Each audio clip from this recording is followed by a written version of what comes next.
یو کمزوری ذهن یو پیاوړی بدن بې ګټې کولی شي. یو قوي بدن که نظم او ډیسپلین ونه لري په داسې یوه وسله بدلیږي چې خپله خپل خاوند له منځه وړي. پر خپل ذهن کنټرول پیدا کړه، که نه دنیا به یې درته کنټرول کړي. هغه مهال به بیا هغه څه کوي چې نور یې غواړي یا د نورو د ګټو لپاره وي. ډیر خلک خپل بدن روزي چې نورو ته ښه ښکاره شي، خو لږ کسان شته چې خپل ذهن روزي څو یې زغم زیات شي.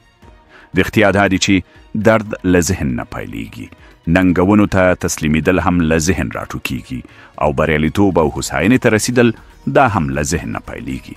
هغه کسان چې راپورته کېږي هغوی دواړه روزي، هم ذهن هم بدن. هغوی لولي، فکر پرې کوي. دوی په خاموشۍ کې خپل ذهن روزي چې نظم او ډیسپلین پیدا کړي. دوی بیا داسې یو بدن جوړوي چې د هڅاند او له نوښتونو څخه د ډک ذهن بار وړی شي او د سره هغه ارمانونو او هیلو ته په رسیدو کې مرسته کوي چې د په ذهن کې روزلي او ورته رسیدل غواړي. ځکه که ذهن تیز او روښانه وي او بدن خبره ومني، نو له تا څخه یو نه ماتېدونکی انسان جوړیږي. ته راته په تبصرو کې ولیکه د بدن او که د ذهن په روزلو بوخت دي، او که نه یو هم نه روزي. اوس همدومره ستاسو تبصرو ته په تمه یم. د خدای ښه دې وي.